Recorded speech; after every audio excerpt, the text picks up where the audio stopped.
तुम्हें दिखाएं झांकी सेंटेंस के खानदान के।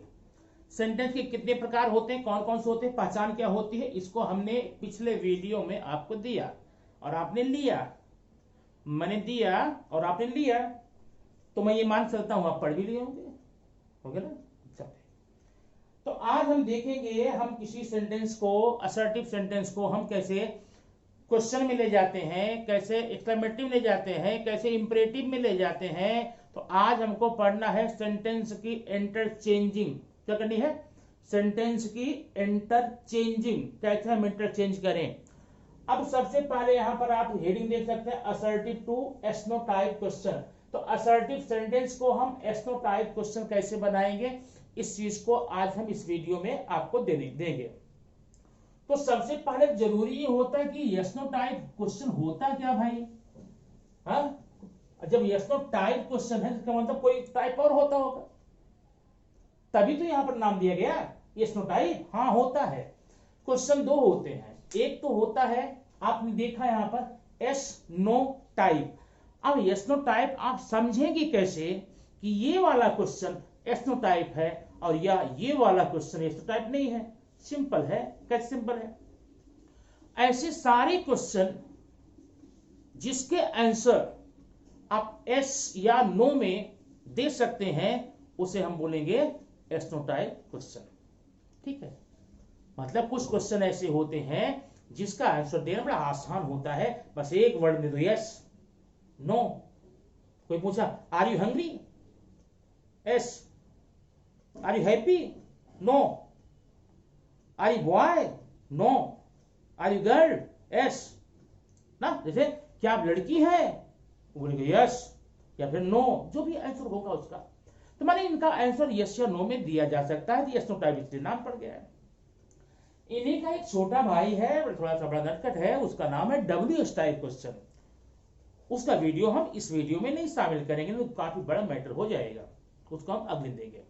तो आइए देखते हैं यस नो टाइप क्वेश्चन कैसे बनता है। अब पहले आप देख लीजिए यहां पर यस नो टाइप क्वेश्चन में जाने के लिए हमारे पास 5 स्टेप हैं। There are 5 steps to enter into yes no type question. देखो एक सेंटेंस मैंने लिखा, I have seen you. I have seen you, यह एक सेंटेंस है, इसका आपको यस नो टाइप क्वेश्चन बनाना है। तो बड़ी सिंपल सी बात है, सबसे पहले पूरे सेंटेंस को ध्यान से पढ़ो, देखकर ध्यान से, और ध्यान से पढ़कर आप ये पता लगाइए कि क्या इस सेंटेंस में कहीं भी कोई भी हेल्पिंग वर्ब नाम की चिड़िया है। हेल्पिंग वर्ब जानते हैं 24 होते हैं। तो पता चला हाँ भाई है, ये देखो है, इस सेंटेंस में हेल्पिंग वर्ब है।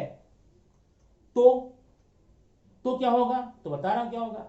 इस हेल्पिंग वर्ब को जो दिख रहा है उसको बाहर निकाल लो, ये देखना हैव। अब ध्यान ये देना, हेल्पिंग वर्ब जब अंदर था तो एच स्मॉल लेटर में है ना, लेकिन जब बाहर आप निकालेंगे तो कैपिटल हो जाएगा, हैव। अब देखो यहां पर नॉट लगाना होगा, इस पर कुछ विवाद है, मैं कंफर्म कर देता हूं। नॉट कब लगाएंगे, जब ये सेंटेंस में नॉट नहीं होगा। अगर आपके सेंटेंस में नॉट नहीं है तो लगा लो, और होगा तो मत लगाओ, निकाल दो, खत्म कर दो। ऐसा क्यों, थोड़ा मैं बताता हूं। तो पहला काम आपने क्या किया, हेल्पिंग वर्ब ले लिया, कंपलसरी बाहर कर लिया, उसके बाद नॉट लगा दिया। नॉट क्यों लगा दिया, क्योंकि इसमें नॉट नहीं था इसलिए लगाया। अब सेंटेंस को स्टार्टिंग से शुरू कर लास्ट तक। स्टार्टिंग क्या है, आई हो, यहां आप ले चुके हैं ये सीन यू। अब बढ़िया सा क्वेश्चन मार्क लगा दो, बात समझ आई। तो आई हैव सीन यू, इसका यस नो टाइप बनाओगे तो क्या बोलोगे, हेल्पिंग और बाहर ले लेना, नॉट नहीं है तो लगा देना, और हो तो निकाल देना, बाकी पूरा सेंटेंस लिख लेना। एग्जाम्पल और देखो, she did not read the book. अब देखो इस सेंटेंस में she did not, helping verb यहां पर है तो आपने क्या किया, यहां पर डिड निकाल लिया, निकालिए डिड। अब इसमें डिड के बाद में हेल्पिंग वर्ब बाद में नॉट लगाए न लगाए, ये डिपेंड करता है सेंटेंस के स्ट्रक्चर पर। अब ये पता लगाइए कि सेंटेंस में नॉट है कि नहीं है, इसका मतलब नहीं लगाएंगे, ठीक है। अब जब नहीं लगाएंगे तो क्या, अब क्या करेंगे, स्टार्टिंग से लेकर लास्ट तक पूरा लिख डालो। ये देखो, डिड नॉट लेना नहीं है, सी ये तो ले चुके, लेना नहीं है, read the book question mark. अब यहां पर पहला स्टेप हमारा हो गया, यस नो टाइप में पहला स्टेप। अब पहला स्टेप क्या बताता है कि अगर सेंटेंस में हेल्पिंग वर्ब हो तो हम ये काम करेंगे, ठीक है।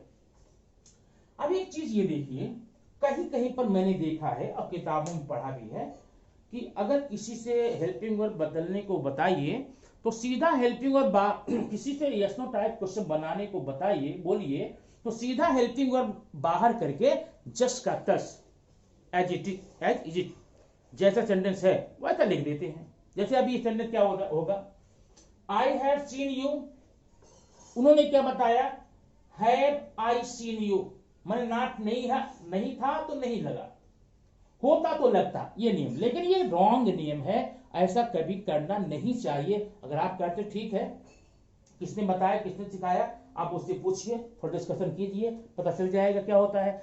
अब प्रश्न ये उठा, क्यों ऐसा मैं कर रहा हूं, ऐसा मैंने उल्टा क्यों किया, नॉट नहीं है तो लगा दिया, है तो निकाल दिया।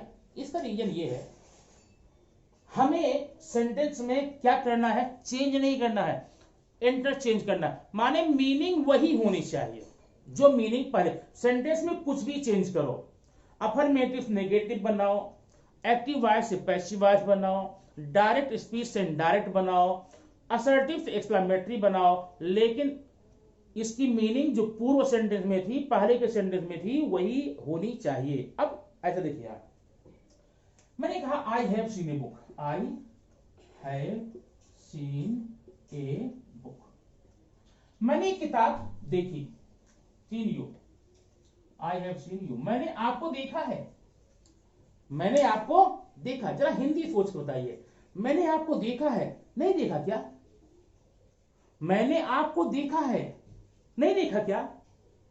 जब आप क्वेश्चन में पुटअप करेंगे क्या बोलेंगे, मैंने आपको देखा है क्या, ऐसा नहीं होता ना, क्या बोलते हैं। पर जब सेंटेंस अफर्मेटिव होता है उसको आप स्ट्रेस देते हैं क्वेश्चन फॉर्म में, तो अफर्मेटिव को नेगेटिव में देते हैं, नेगेटिव को अफर्मेटिव देते हैं। एग्जांपल और देखिए, हाँ तुम्हें स्कूल नहीं जाना है, तुम स्कूल मत जाओ, जाओगे क्या, तुम स्कूल मत जाओ, जाओगे क्या, तुम स्कूल मत जाओ, जाओगे क्या।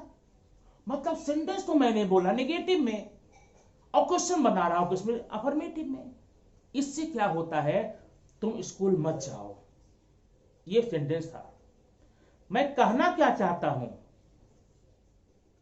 स्कूल मत जाओ, इसलिए उसका क्वेश्चन क्या बनाऊंगा, स्कूल जाओगे क्या, ऐसा होता। मतलब मीनिंग पर देखना होगा, इसीलिए हमने यहां पर बता दिया, अगर सेंटेंस अफर्मेटिव है नॉट लगाएंगे, नेगेटिव है तो नहीं लगाएंगे। क्लियर ना। चलिए, तो स्टेप नंबर हमने पढ़ लिया पहला, क्या पहला, अगर सेंटेंस में हेल्पिंग वर्ब होगा तो हम कैसे चेंज करेंगे, कैसे करेंगे, हेल्पिंग वर्ब बाहर निकालेंगे, नॉट नहीं है तो लगाएंगे, होगा तो निकालेंगे, बाकी पूरा सेंटेंस ए टू जेड लिख करके बढ़िया सा सुंदर सा स्वस्थ तंदुरुस्त क्वेश्चन मार्क लगा दो, काम आपका हो गया। अब नंबर 2, अगर हेल्पिंग वर्ब ना हो, कभी कभी तो ऐसा भी होता है ना, सेंटेंस में हेल्पिंग वर्ब नहीं होता। एग्जांपल देखो, पहले में देखा, शी राइट्स अ लेटर, ठीक है। दूसरा, they play kabaddi. Third, he wrote a letter. अब यहां पर ध्यान देना, 3 सेंटेंस आप देख रहे हैं। She writes a letter, they play kabaddi and he wrote a letter. 3 sentence है, 3 के तीनों सेंटेंस में किसी में भी हेल्पिंग वर्ब नहीं है। अब एक बात दिमाग बैठा लेना, दुनिया का कोई भी व्यक्ति, कोई भी स्कॉलर बिना हेल्पिंग वर्ब के एस्नो टाइप क्वेश्चन बना ही नहीं सकता, नेवर। ठीक। और इसके पहले आपने क्या देखा था, जो हेल्पिंग वर्ब आपने पाया था, कहां पाया था, सेंटेंस में। कहां, सेंटेंस में। अब लेकिन ये इसका हेल्पिंग वर्ब कहां से लाएं, इनके पास तो है नहीं, तो क्या करें, चलो देखते हैं, खोजते हैं। कोई ना कोई, देखो अगर मन से ठान लेंगे किसी चीज को पाने का, रास्ता तो मिलेगा। अब इनके पास हेल्पिंग वर्ब नहीं है, ये हमारे पास पहुंच गए, सर मुझे एस्नो टाइप बना दो ना, मुझे एस्नो टाइप बना दो। अब बड़ी प्रॉब्लम है, अब कहीं से जाकर मैं हेल्पिंग वर्ब खरीद के लाऊंगा नहीं, किसी से मांगूंगा भी नहीं, हमें इन्हीं के अनुसार हेल्पिंग वर्ब चाहिए, तो कैसे मैं लाऊं, वो देखो। अगर हेल्पिंग वर्ब ना हो तो इस पे आप सीधा वर्ब पर जाइए, वर्ब। ये देखिए वर्ब है, यहां पर है, यहां पर है, यहां पर है। अगर ध्यान देना, अगर वर्ब में यस या ईएस है, अगर आपके वर्ब में यस या ईएस है कभी भी कोई भी कंडीशन में, तो आप समझ लेना कि आपको तो हेल्पिंग वर्ब मिल गया। कौन सा मिला, 100% डज। क्या मिला, DOES, कन्फर्म। आपने देखा हेल्पिंग वर्ब नहीं था और आपको हेल्पिंग वर्ब चाहिए ही चाहिए, तो देखना वर्ब, अगर वर्ब में यस या ईएस है तो मिल गया डच। अब अगर मान लो वर्ब में यस या ईएस नहीं है, तो वर्ब देखो फर्स्ट में है क्या, अगर फर्स्ट में है तो आपको मिलेगा डू, डू मिल गया।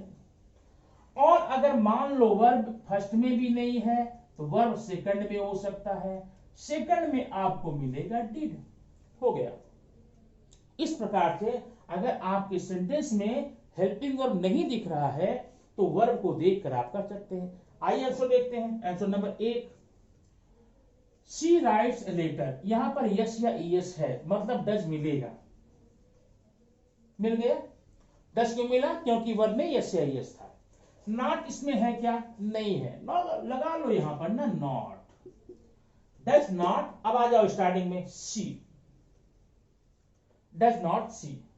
अब आप आ गए यहां पर, ध्यान देना, यहां पे आपने यस या ईएस को देखकर डज लगाया है ना, जब डज लगाया तो इसमें यस या ईएस नहीं होना चाहिए, ये निकालना पड़ेगा, मतलब फर्स्ट में बनाना पड़ेगा। Does she write a letter, question mark. Is clear, ठीक है। अब आइए इसको मैं मिटाता हूं, ज्यादा नीचे नहीं जाऊंगा, नहीं तो हो सकता नहीं दिखेगा आपको। क्वेश्चन नंबर ये 2 देखिए, इसमें वर्ब कहां है, प्ले। प्ले कौन से फॉर्म में है, फर्स्ट में, और फर्स्ट में क्या मिलेगा, डू। नॉट लगा लो, डू नॉट। अब यहां से do not they play kabaddi, question mark, ठीक है। अब यहां मैंने प्ले को प्ले किया, क्योंकि टेंशन नहीं है, यस या यस था तो हम बदलना था। अब तीसरा देखेंगे, तीसरे में वर्ब यहां पर रोट। रोट कौन फॉर्म में है, पास्ट फॉर्म में, माने सेकंड फॉर्म में, और सेकंड फॉर्म में क्या बताया गया, डिड बता, तो यहां लगा लो डिड। ओके, डिड क्यों लगाया, वर्ब सेकंड में था, नॉट तो चाहिए ही, डिड नॉट। अब यहां पर ही, डिड नॉट ही। अब यहां आ गए रोट, कभी भी याद रखना, रोट माने सेकंड फॉर्म, वर्ब का सेकंड फॉर्म कभी भी हेल्पिंग वर्ब वाले सेंटेंस में नहीं आता। जहां पर हेल्पिंग वर्ब होगा वहां पर वर्ब सेकंड फॉर्म कभी कभी कभी नहीं हो सकता, ठीक है। तो अब बिना हेल्पिंग वर्ब का यस नो टाइप बना नहीं सकते, हेल्पिंग वर्ब आपको लाना पड़ा। तो जब हेल्पिंग वर्ब आप यहां पर लगा दिए तो ये जो रोट है ना, ये फर्स्ट फॉर्म हो जाएगा right. Did not he write a letter. इस प्रकार से आपका ये क्वेश्चन हो गया पूरा। ठीक है, सेकंड स्टेप, माने पहला स्टेप आपने क्या पढ़ा, पहला स्टेप आपने पढ़ा जिसमें हेल्पिंग वर्ब होगा। दूसरा आपने अभी भी क्या पढ़ा कि जिसमें हेल्पिंग वर्ब नहीं होगा। ठीक है, अब आइए थर्ड स्टेप होता है, लेते हैं। थर्ड है इंपरेटिव सेंटेंस। क्या? Imperative sentence. अभी अभी आप इंपरेटिव सेंटेंस पिछले वीडियो में पढ़े होंगे। ऐसे सारे वाक्य जिसकी शुरुआत में वर्ब फर्स्ट फॉर्म में हो या डोंट हो, उसको इंपरेटिव बताते हैं। उसका कैसे बनेगा ये देखना। Help the poors, number 1। दूसरा, डोंट मेक नॉइज। 2 सेंटेंस। अब ये वर्ब का फर्स्ट फॉर्म में है, मतलब अफर्मेटिव है, अफर्मेटिव इंपरेटिव है। यहां डोंट लग गया स्टार्टिंग में वर्ब के पहले, फिर नेगेटिव हो गया। पर सिंपल नियम है, जब कभी भी आपको इंपरेटिव सेंटेंस आए, ध्यान देना, और उसका यस नो टाइप बनाना हो, विल यू लगा के पूरा सेंटेंस लिख जाओ। क्या? विल यू, ये देखो, विल यू हो गया, ऐड कर दिया। अब पूरा सेंटेंस लिखो, will you help the poors, question mark. बात समझ आई ना? जब भी सेंटेंस में आपके helping verb, sorry imperative sentence होगा, तो विल यू लगा के पूरा सेंटेंस आप लिख जाएंगे। दूसरा देखिए, अब यहां डोंट आया तो विल यू लगा लो पहले ना, विल यू। विल यू लिखने के बाद में आप इसको छोड़ना पड़ेगा। क्यों छोड़ना पड़ेगा? विल तो हेल्पिंग वर्ब हमने लिया ना, अब डोंट डू फिर ले लेंगे तो प्रॉब्लम हो जाएगी। इस डोंट को छोड़कर ले लो, will you make noise, question mark. ठीक है, इस प्रकार से आपने यहां पर देख लिया। इंपरेटिव सेंटेंस रहेगा तो विल यू लगा के पूरा सेंटेंस आप लिखकर क्वेश्चन मार्क लगाना, ये आपका हो जाएगा कौन सा? यस। अब चौथा स्टेप है, अगर हमारे सेंटेंस में लेट हो, माने हमारा सेंटेंस लेट से शुरू होता है, वो देखना।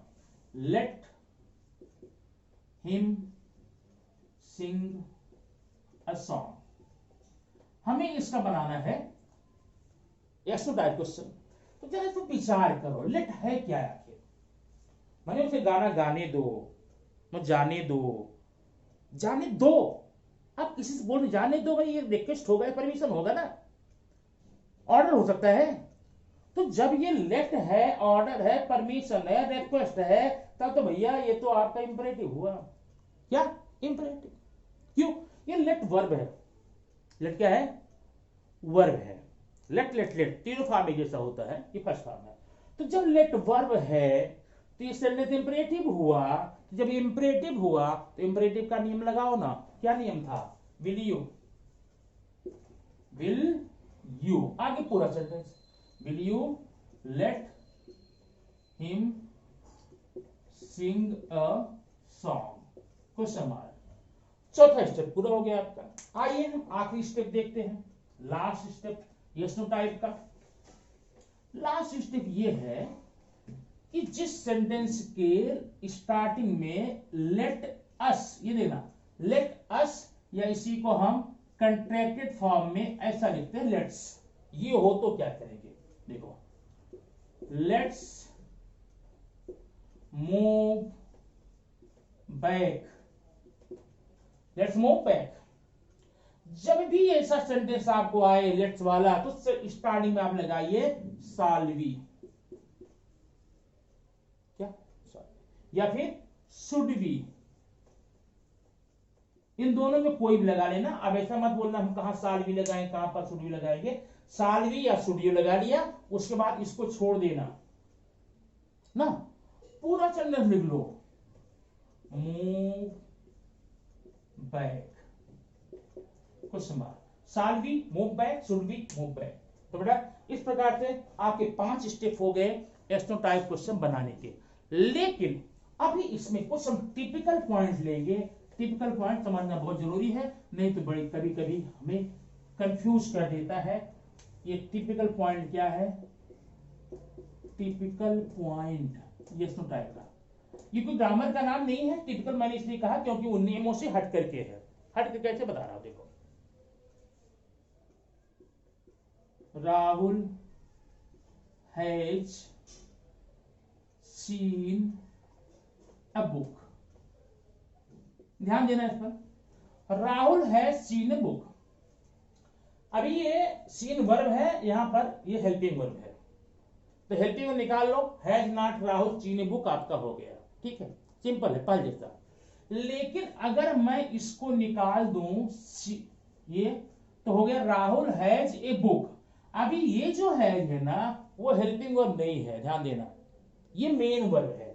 क्या है, इसका फॉर्म कैसे होता है, हैव, हैड, हैड, हैविंग, तो ये यस या यस फॉर्म है। तो ध्यान दे देना, अगर हैज हो,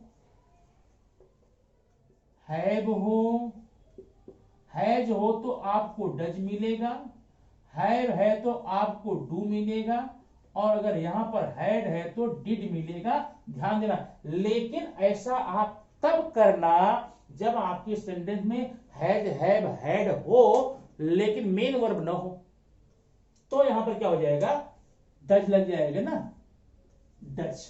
राहुल, नॉट लगा लो, डज नॉट हो गया राहुल। अब यहां आ जाओ, ये इसका फर्स्ट फॉर्म क्या होता है, हैव। अब यहां पर चाहे आप डज लगाएंगे, चाहे डिड लगाएंगे, चाहे डू लगाएंगे, यहां पर हैव ही आना चाहिए।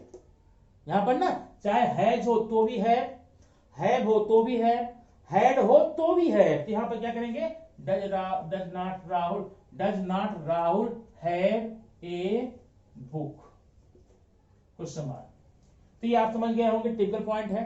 ध्यान देना, ये हैज, हैव, हैड लिए है, कब है, जब हैज, हैव, हैड वाले सेंटेंस में मेन वर्ब होगा, तब तो इसको हम एज हेल्पिंग वर्ब मानेंगे। और जब हैज, हैव, हैड के सेंटेंस में कोई भी मेन वर्ब नहीं होगा, इसे हम as a main verb treat करेंगे। तो हैज के लिए डज लेंगे, हैव के लिए डू लेंगे, और हैड के लिए यहां पर डिड लेंगे। ओके, चलिए टिपिकल पॉइंट नंबर 1 था ये। अब टिपिकल पॉइंट नंबर हम 2 ले लेते हैं, वो क्या है, डू, डज और डिड। ये भी वैसे है, इनके भी दो फंक्शन हैं, ये हेल्पिंग वर्ब का भी काम करते हैं और मेन वर्ब का भी काम करते हैं। कैसे, जैसे आप हैज, हैव, हैड देखें, अगर जिस सेंटेंस में डू, डज, डिड है, ठीक है, उसमें और कोई मेन वर्ब है, तब तो ये हेल्पिंग वर्ब हो जाएगा, और मेन वर्ब नहीं है तो क्या होगा, ये मेन वर्ब हो जाएगा। तो आप डू के लिए डू मिलेगा हेल्पिंग वर्ब, डज के लिए डज मिलेगा, डिड के लिए डिड मिलेगा। अब ये तीनों हो जाएंगे डू। एग्जाम्पल देखो, देखो, शी डज हर वर्क। अब यहां पर डज है और कोई वर्ब तो है नहीं, तो डज क्या होगा, यहां पे डज यहां पर होगा मेन वर्ब। तो जब मेन वर्ब होगा तो इसका हेल्पिंग वर्ब क्या मिलेगा, डज मिलेगा। ध्यान देना, डज। नॉट लगा लो क्योंकि नहीं है, डज नॉट। अब यहां सी, डज नॉट सी, ये जो डज है ना अपने फर्स्ट फॉर्म में आ जाएगा। क्या फर्स्ट फॉर्म है, do. Does not see do her work. ऐसे अगर यहां डज हो या डू हो या डिड हो, यहां आपको डू ही लाना पड़ेगा, और यहां क्या करना पड़ेगा, डज के लिए डज, डू के लिए डू, डिड के लिए डिड। जैसे शी डिड वेरी नाइस। अब ये डिड वर्ब है, सेकंड फॉर्म में है, क्या लगाओगे, did not see, did not see. अब इसका फर्स्ट फॉर्म क्या होगा, do, did not see do very nice, question mark. इस प्रकार से ये आपका yes no type question finish हुआ। आगे के वीडियो में और भी सेंटेंसेस का जो बड़ा परिवार है उसमें क्या क्या मैंने पहले बताया आपको, जो पांचों सेंटेंस है ये सब बहुरूपियां हैं, एक दूसरे में जाते हैं। अभी हमने क्या पढ़ा, सारे के सारे असर्टिव सेंटेंस किस प्रकार से एस्नोटाइप में प्रवेश करते हैं, एस्नोटाइप क्वेश्चन का रूप ले लेते हैं, आपने इस वाक्य में देखा, इस पार्ट में देखा, इस वीडियो में देखा, ठीक है ना। और भी असर्टिव और किन किन रूपों में जाता है, क्वेश्चन कैसे जाता है, डब्ल्यू कैसे जाता है, एक्सक्लामेटरी कैसे बनता है, वो सब हम चीजें अगले वीडियो में देखेंगे। वीडियो आप देखिए, भरपूर एंजॉय कीजिए और साथ साथ इसका लाभ लीजिए। लाभ कहाँ कहाँ लेंगे आप, लाभ अपने एग्जाम में लेंगे, टेस्ट में लेंगे और पूरी लाइफ में लेंगे, किसी कॉम्पिटेटिव एग्जाम होगा उसमें भी लेंगे। आप इसका लाभ पूरी लाइफ मिलता रहेगा। इसी के साथ में थैंक यू वेरी मच।